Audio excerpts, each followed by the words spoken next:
Hola, un saludo caluroso a toda la comunidad del distrito de Seaford. Espero que se encuentren bien en sus hogares. Para hoy les tengo el capítulo número 9 del libro El niño que domó el viento. Este capítulo está titulado La biblioteca. Vamos a comenzar.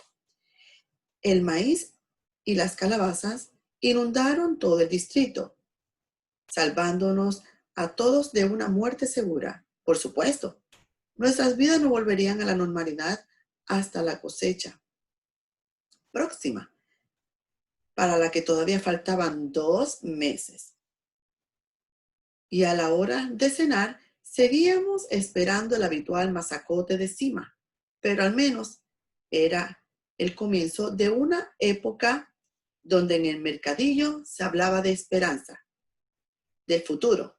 Los estudiantes de Cachocolo fueron retornando a la escuela. No obstante, como mis padres seguían sin poder pagarme las tasas, no tuve otra opción que quedarme en casa, adaptarme de ir arrancándome las malas hierbas.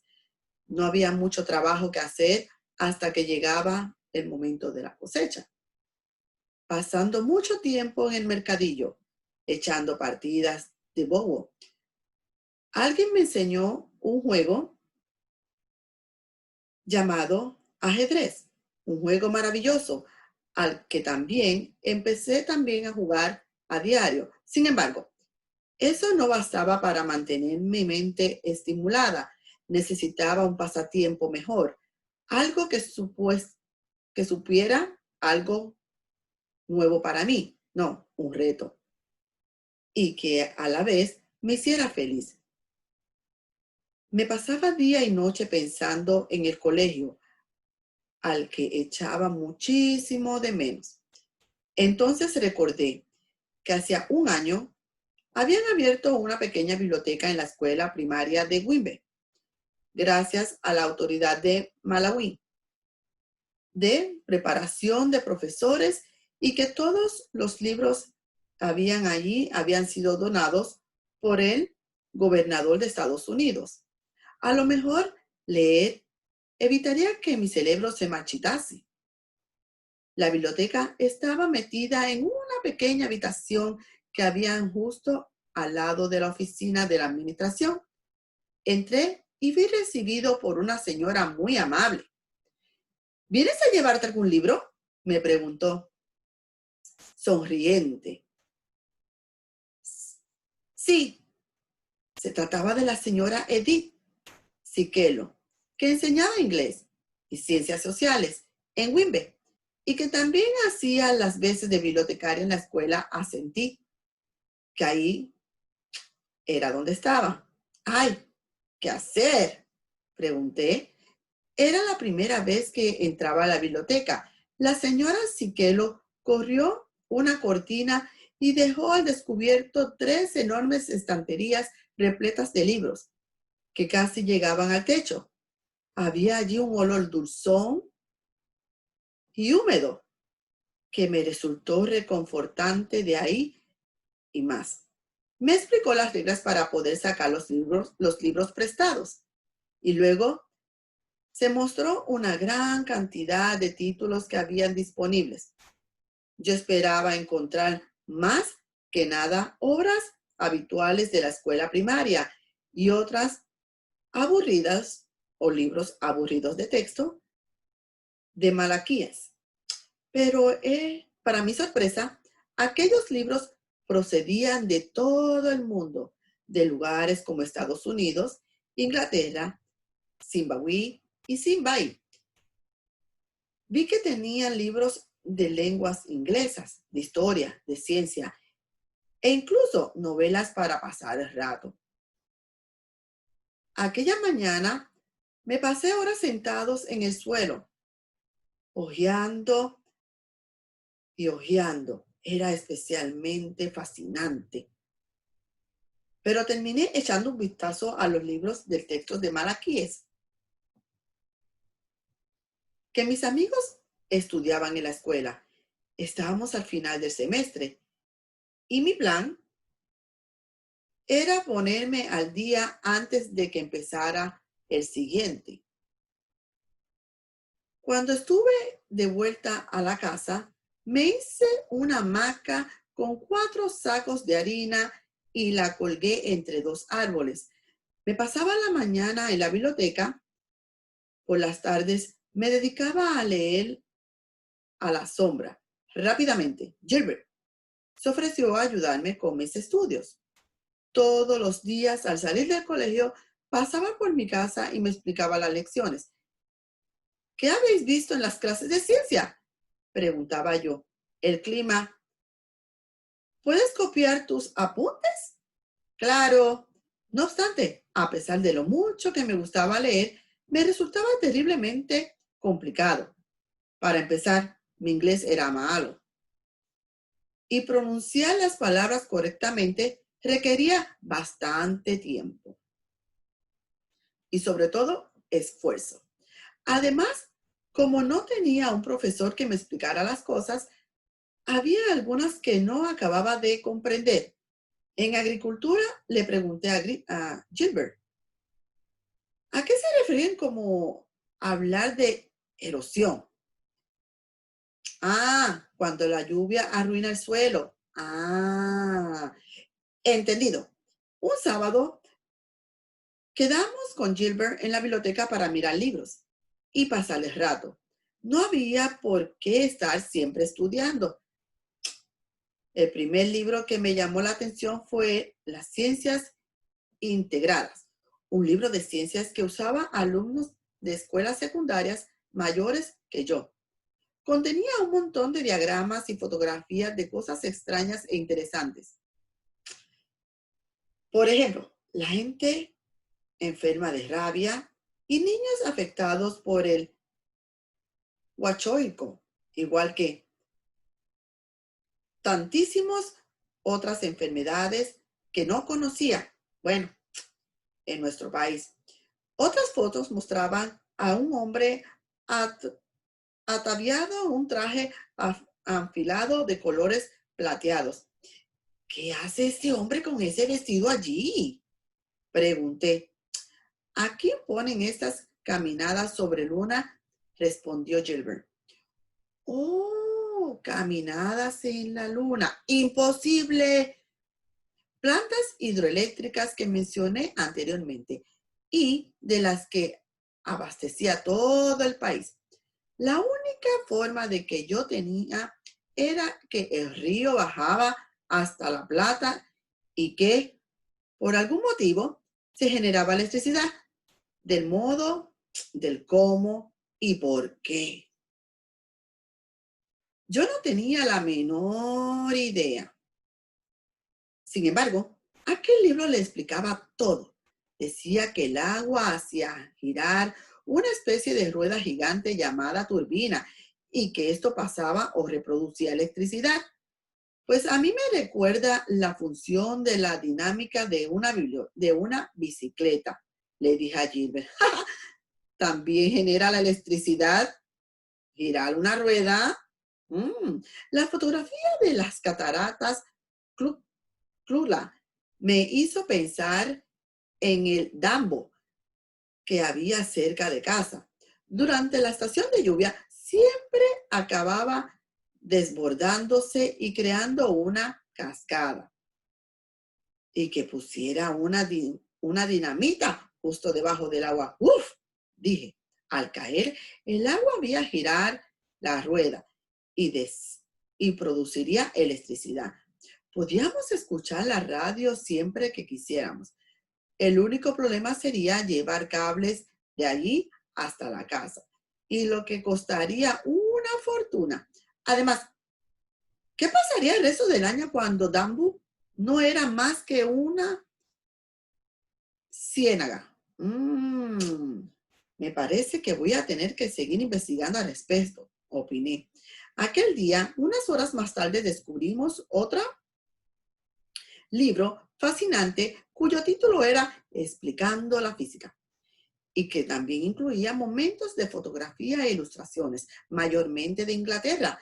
Para mi sorpresa, respondía muchas de las preguntas que yo llevaba tiempo haciéndome, como, por ejemplo, ¿por qué un motor generaba movimientos al quemar gasolina? ¿O cómo hacía un reproductor de discos compactos para leer la música contenida en un disco. Para aquellos que también os lo estáis preguntando, es gracias a un rayo láser. También hallé un capítulo entero dedicado a las pilas y a las baterías. Otra imagen descubría el funcionamiento de los frenos de un coche. Yo siempre había dado por supuesto que los coches, como las bicicletas, usaban bloques de goma para parar las ruedas. Decía Gilbert. ¿Frenos de vacío? Tengo que llevarme este libro, dijo Gilbert. Sin embargo, explicando la física era mucho más difícil que leer de ciencias integradas. Las palabras y las frases eran largas y complicadas y no siempre resultaba fácil de traducir. Al cabo de una ilustración que despertaba mi curiosidad, que llevaba por título Figura 10. Y yo no sabía a qué se refería, jalando el libro hasta que se mencionaba dichoso título y memorizando todos los términos y las frases que tenía alrededor. A menudo le pedí a la señora Siquelo que las buscara en el diccionario. ¿Puede buscarme la palabra voltaje? Preguntaba yo, por ejemplo. Claro, algunas otras. Resentía. No, resistencia. Y también diodo.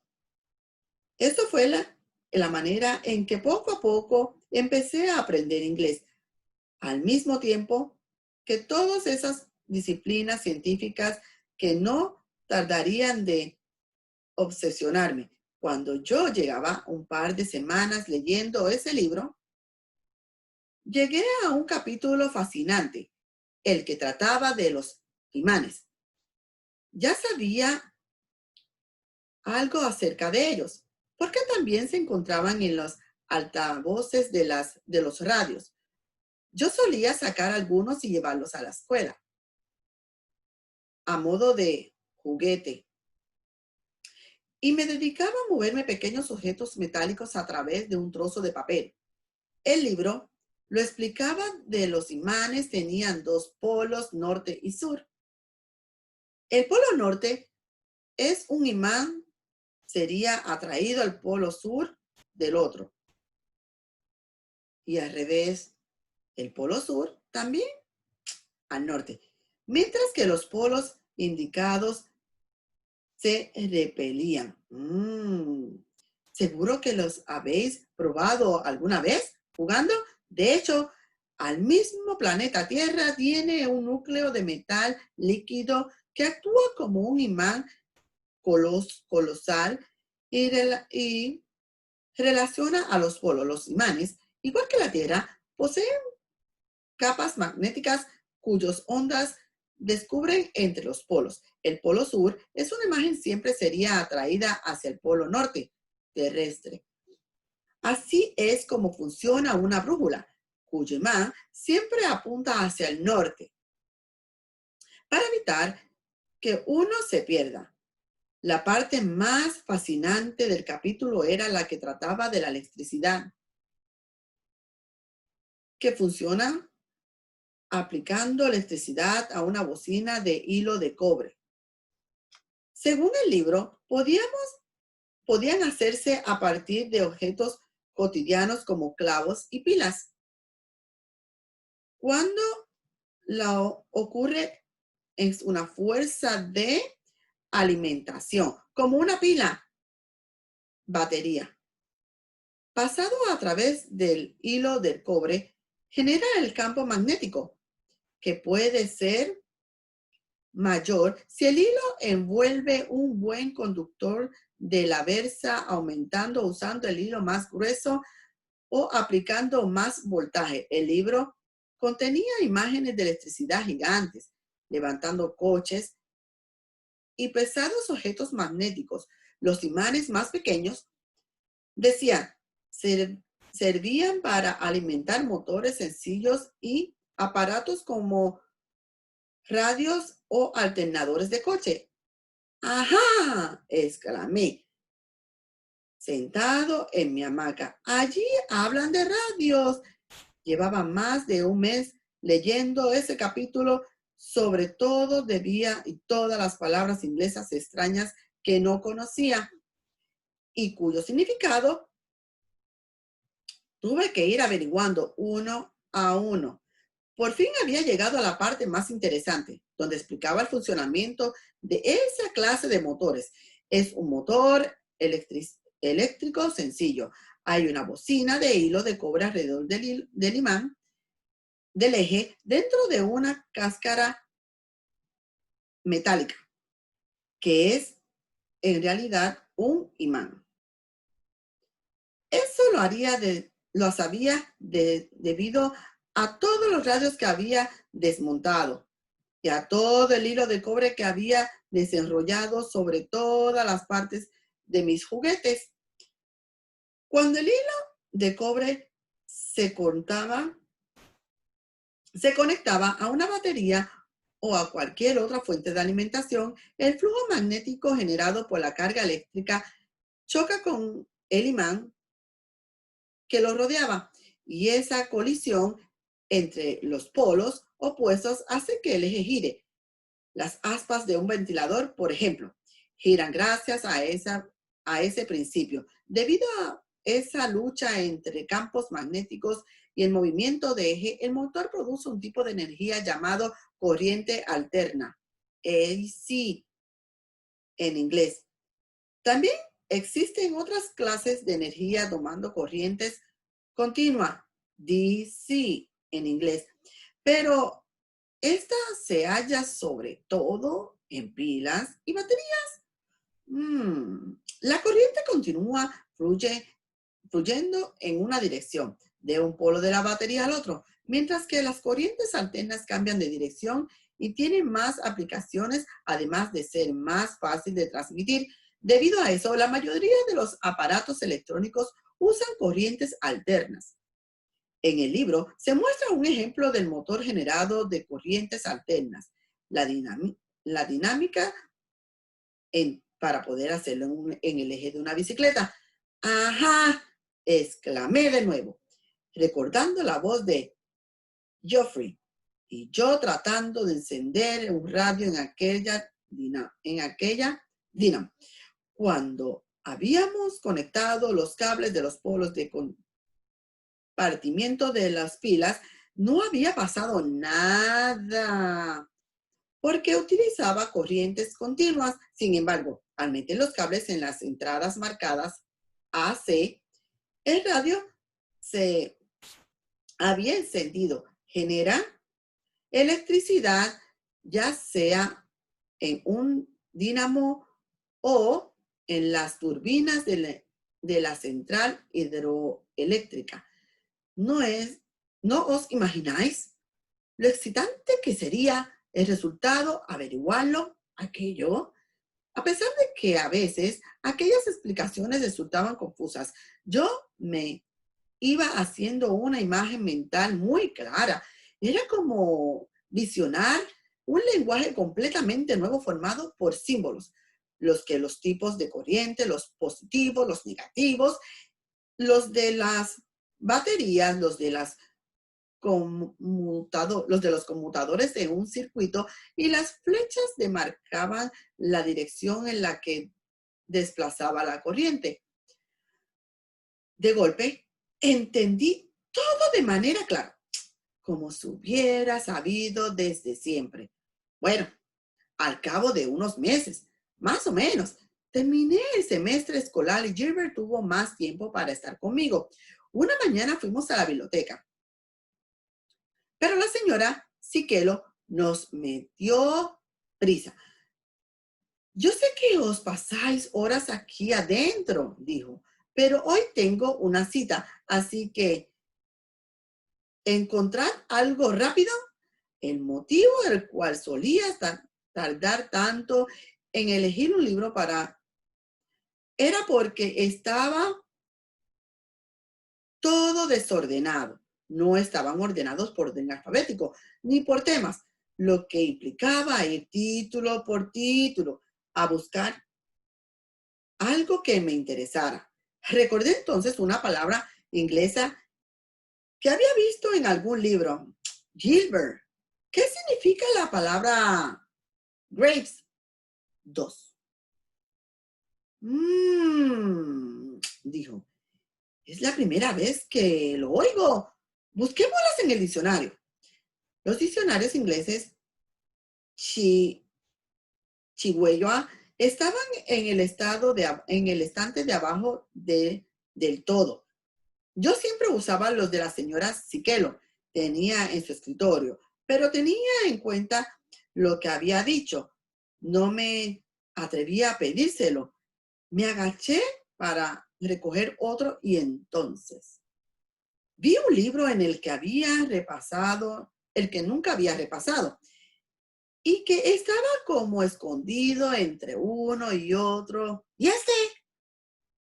Me pregunté. Al sacarlo, vi que se trataba de un libro de texto público de los Estados Unidos titulado Usar la energía. Ese libro me cambió la vida.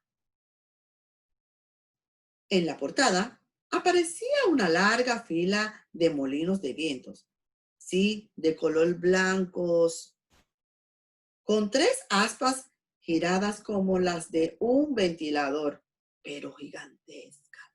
¡Gilbert!, dije llamándolo.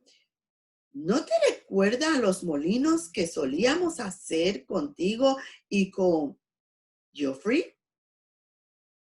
Cuando éramos algo más pequeños, cogíamos baterías de agua de plásticos vacía, recortábamos los lados para darle forma de aspas, atravesábamos la tapa con un clavo, por el otro lo sujetábamos todo con un palo. Entonces nos entreteníamos viendo cómo el viento movía las aspas. ¡Ya!, respondió. Tienes razón. Pero esas cosas parecen gigantescas. ¿Para qué sirven? Averigüémoslo. La energía está en todas partes, decía el libro. Parece, pero a veces necesita ser conectada para poder darle eso. Ah, ¿cómo puedes hacerlo? ¿Cómo puede hacerse? Para averiguarlo. Sigue leyendo. Y así hice. Imaginé con que un ejército enemigo invade tu ciudad y que derrota parece inevitable. Seguramente no buscarías a un héroe salvador de la universidad más cercana. Sin embargo, cuando la leyenda que no fue un generador quien salvó a la ciudad griego de Siracusa, cuando fue atrapada por la flota romana en el año 214 a.C., el libro procedía a explicar cómo Arquímedes había usado un rayo de la muerte, sirviéndose de varios espacios a la vez para enfocar la luz solar en un abanico enemigo, haciendo que estos ardieran y se hundieran. He ahí un ejemplo de cómo usar el sol para generar energía. Igual que el sol, el viento también puede usarse para producir energía. Los pueblos de Europa y Oriente Medio usan molinos de viento para, para bombear agua y moler granos. Continuaba. Los molinos de vientos agrupados en lo que se conoce por parque eólico puede generar tanta electricidad como una central eléctrica. Todos tenía mucho sentido. Me voy hacia Gilbert para ver si estaba leyendo lo mismo que yo. Si el viento mueve las aspas de un molino, dije. Y la dínamo funciona al pedalear. Ambas cosas podrían usarse a la vez. Recordé entonces lo que el libro decía de la dínamo. La energía cinética es generada por el ciclista. ¿El viento sería el ciclista, Gilbert? Si conseguía que, de algún modo, las aspas de un molino hicieran cosas como una bombilla, lo único que necesitaba para tener luz era un molino de viento y ya no tendrían que depender de esas humeantes lámparas de querosén que nos irritaban las gargantas y nos hacían toser. Con un molino de viento podían quedarme leyendo hasta tarde y no tendría que meterme en la cama a las 7 con el resto de Malawi. No obstante, había algo todavía más importante. Un molino de viento podía bombear agua, teniendo en cuenta que la mayor parte del país todavía parecía de hambruna.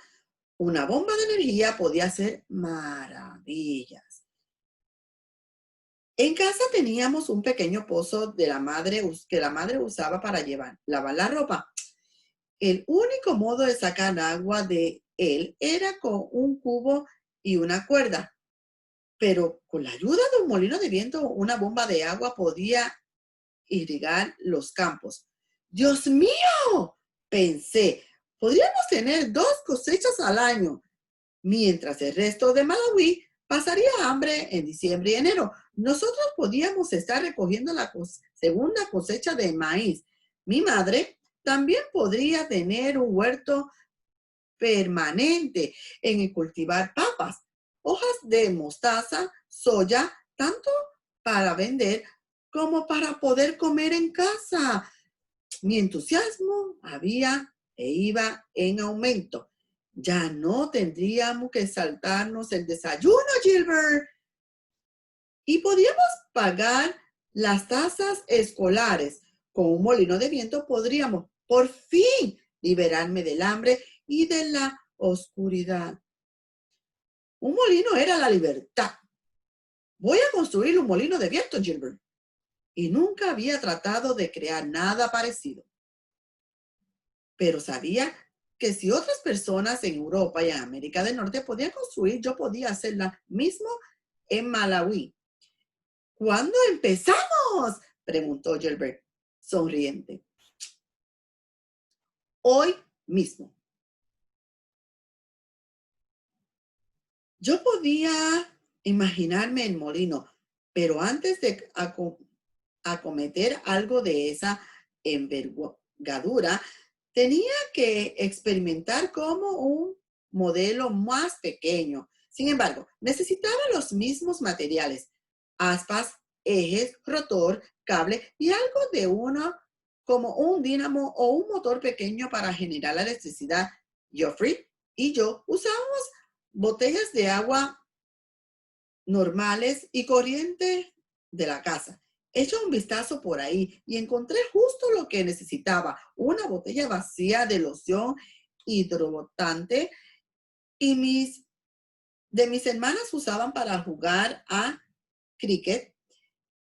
Era de plástico y tenía un tapón rosca. Perfecto.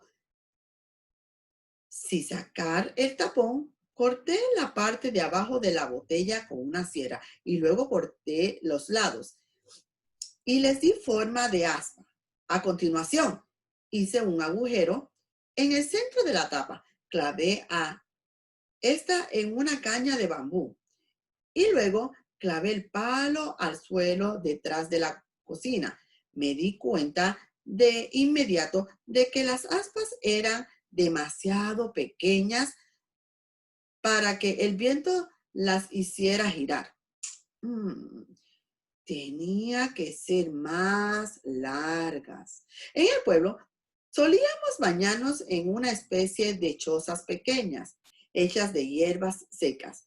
Yo no tenía techo para evitar que se inundara, instalábamos tuberías de plástico bajo el suelo. No hacía demasiado la de mi tía Prissy. Se había derrumbado tras una tormenta, así que había levantado otra justo al lado de la primera. La vieja seguía allí y yo sabía que tenía que haber algo de tubería enterrado debajo de los escombros. Después de 20 minutos cavando, las encontré. Cerré una de las buenas medidas y luego la corté por la mitad de arriba a abajo. Volví a la cocina de mi madre, avivé el fuego hasta que las brasas estuvieran bien calientes y sostuve la tubería encima de ellas. El plástico empezó a doblarse y a ennegrecerse y no tardó en ablandarse, como si de una piel de plátano se tratara. Antes de que pudiera enfriarse y volví a endurecerse, le puse en el suelo y le aplasté sirviéndome de una plancha de metal. Entonces, cogí la sierra e hice 4 aspas de 20 centímetros de longitud cada una, como de costumbre. No disponía de las herramientas adecuadas, así que tuve que improvisar. Necesitaba un taladro. Eché un vistazo en la habitación, encontré un clavo bastante largo y regresé a la cocina. Primero, clavé la parte de una mazorca de maíz para poder sostener el clavo sin quemarme y luego coloqué el clavo sobre las brasas. Una vez que estuvo candente, hice unos agujeros en la zapa. Lo siguiente fue usar un poco de cable para sujetar la botella, pero como no tenía una tenaza para ajustar todo esto bien, me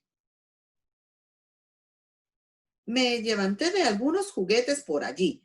Traté de explicar lo del molino de viento y mi plan para generar electricidad, pero aquellos solamente veían pedazos de plásticos y una caña de bambú.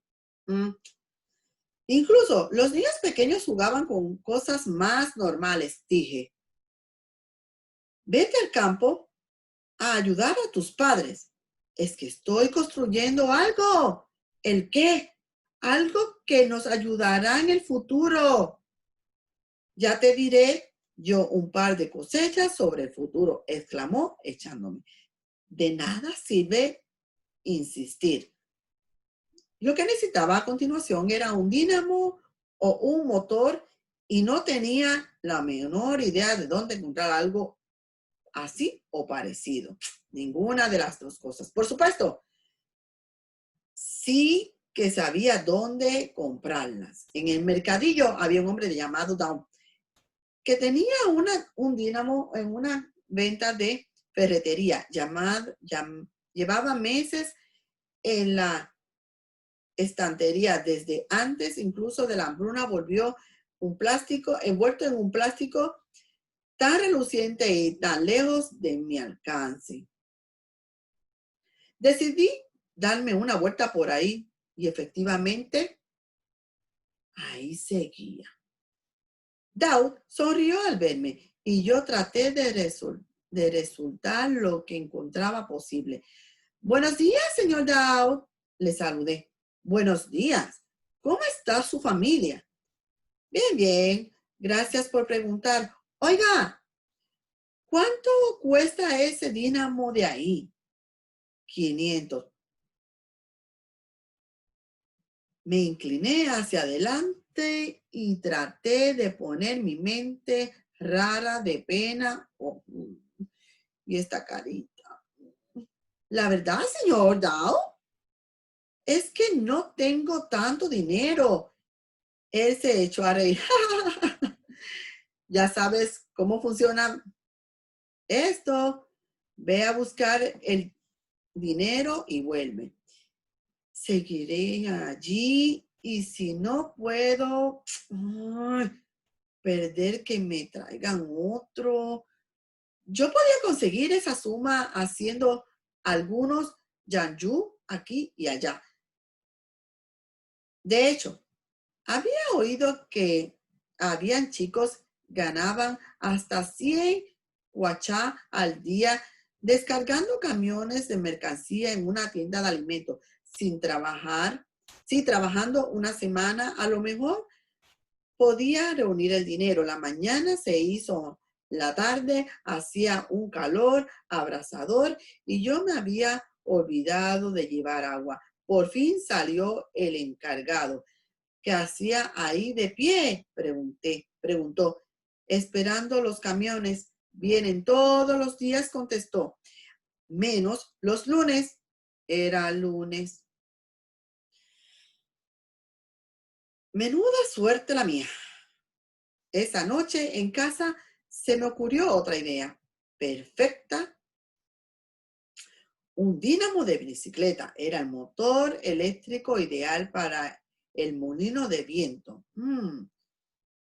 Pretendía construir, pero para el modelo de la prueba podía aprovecharme de un generador mucho más pequeño.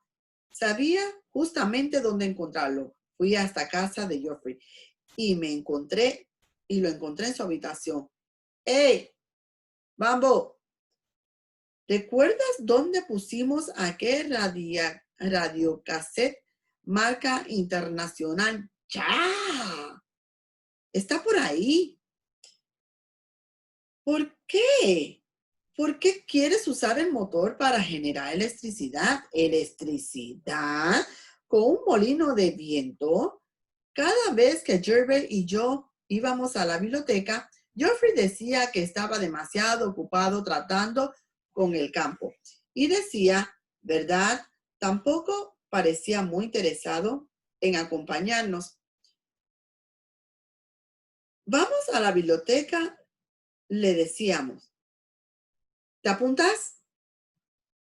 Ay, vosotros.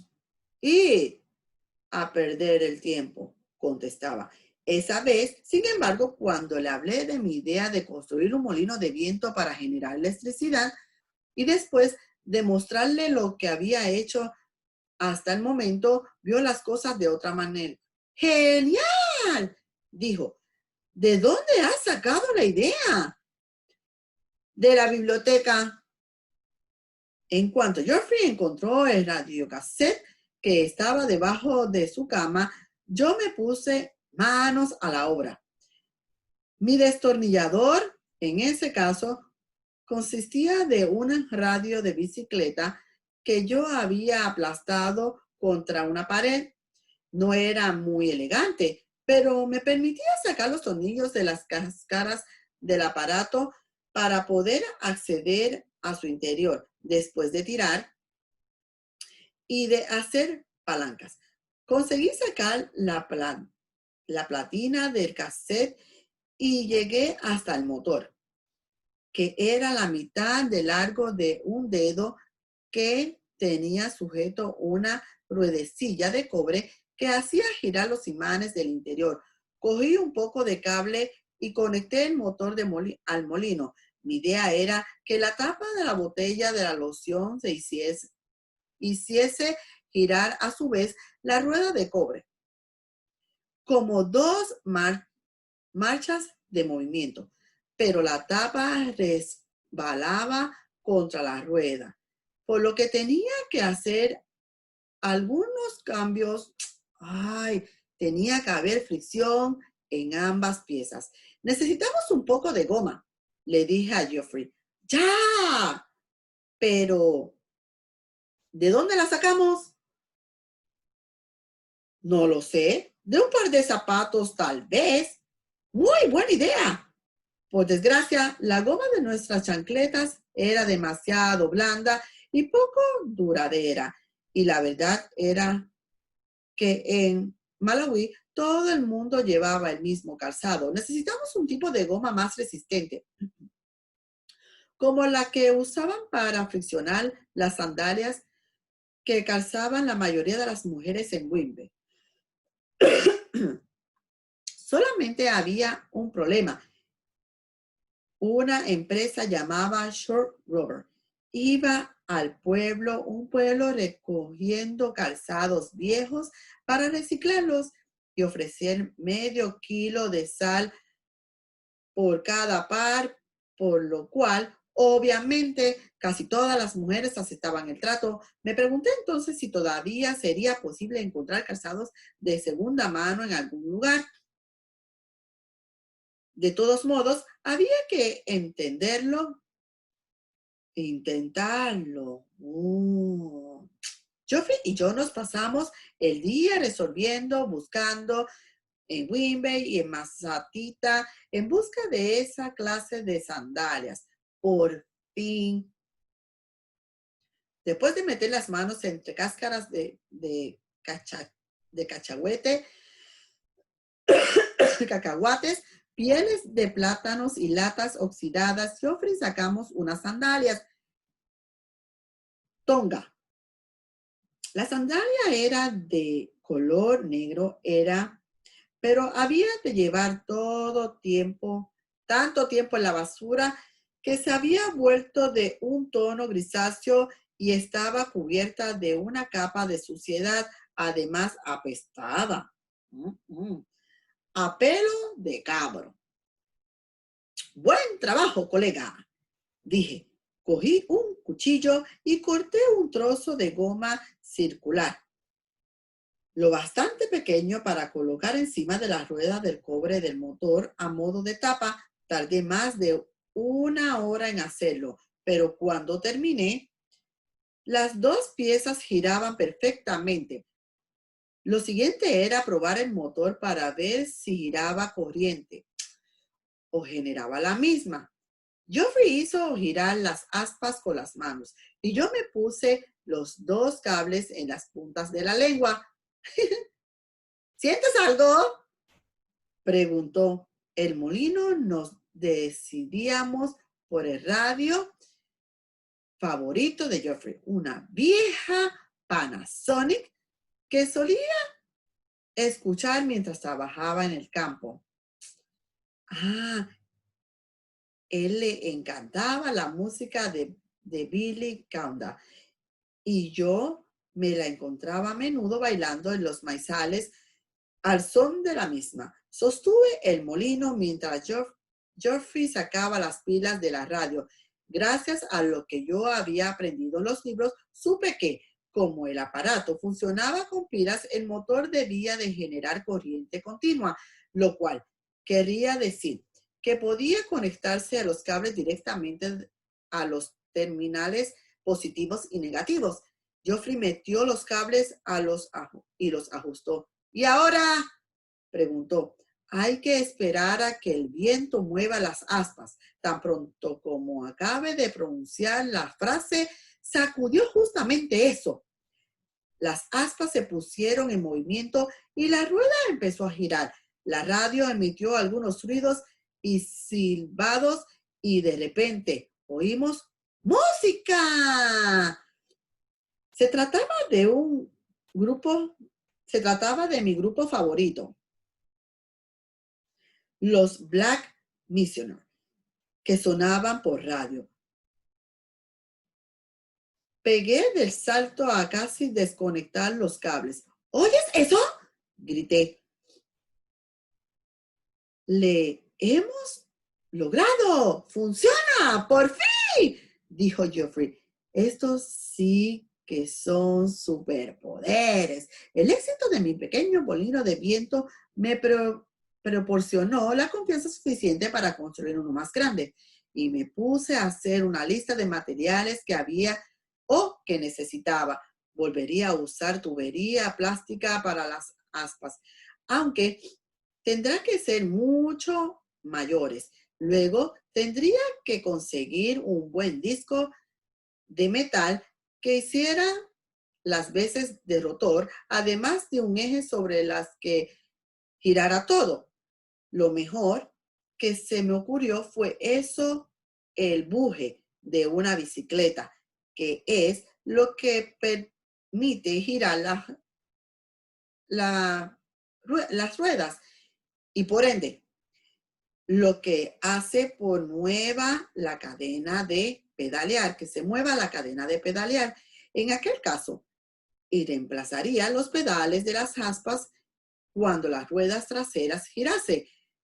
La dínamo era yo pensando enganchar, generaría, que el enganche generaría electricidad. En resumen, pensaba subir una bicicleta a lo alto de una torre, pero que el viento hacía allí. Ay, tendría que salir a buscar por ahí. Me pasé el mes siguiente levantándome temprano buscando piezas para el molino, como quien busca un tesoro. El mejor lugar que yo conocía era ello, una vieja plantación de tabaco que había al otro lado de la escuela de Cachocolo. El estacionamiento y el depósito abandonado estaba repleto del resto de maquinarias y coches y tractores oxidados. Jerry y yo solíamos ir a jugar allí, pero nunca hicimos demasiado con todas aquellas cacharras. Esa vez, sin embargo, volvería al lugar con una misión. Así, una mañana salí de casa rumbo a la plantación, atravesando las colinas y ríos y dándome cuenta de que el paisaje no había cambiado demasiado desde el fin de la lluvia. Lo hubiera empezado a cosechar, pero el maíz seguía estando alto y verde. No tardaríamos en cosechar, nuestros problemas se hubieran acabado, al menos durante ese año. Cuando llegué a la escuela, crucé hasta la plantación y me detuve en la entrada del depósito. Entonces, como si hubiera allí por primera vez, contemplé maravillosamente todos los tesoros que habían o que tenían ante mí. Mm. Viejas bombas de agua, ruedas de tractores tan altas como yo, filtros, mangueras, tuberías, arados, varias carrocerías de coches yacías bajo el sol, descoloridas, justo o sendados tractores abandonados.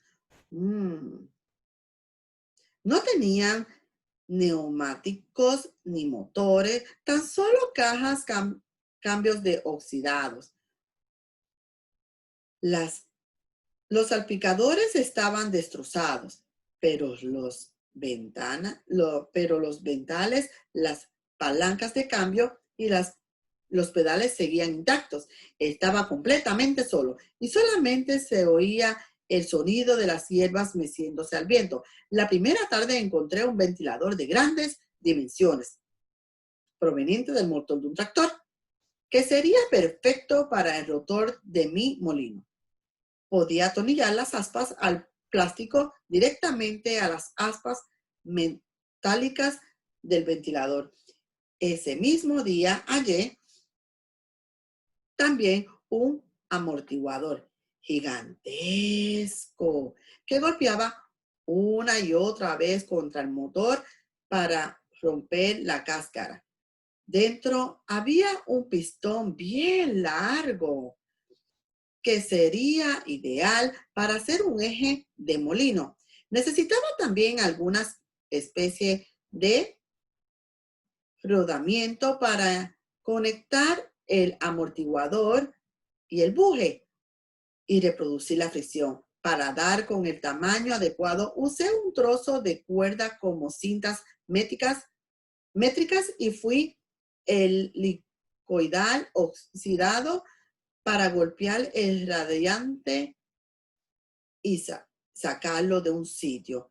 Y descubrí que estaba en perfectas condiciones. El único problema con el depósito de maquinarias era que estaba justo delante de la escuela Cachocolo. a la que había podido regresar y que en ese momento se encontraba vacía, puesto que los alumnos todavía tardarían unas pocas semanas en volver. Por un instante me imaginé a mí mismo sentado tras mi pupitre, preguntando y preparando. Dije, Canguabá estará, es- estará de vuelta pronto. Hasta aquí llegó, corazones, esta parte, el capítulo 9. Así que los veo en el capítulo 10 muy pronto.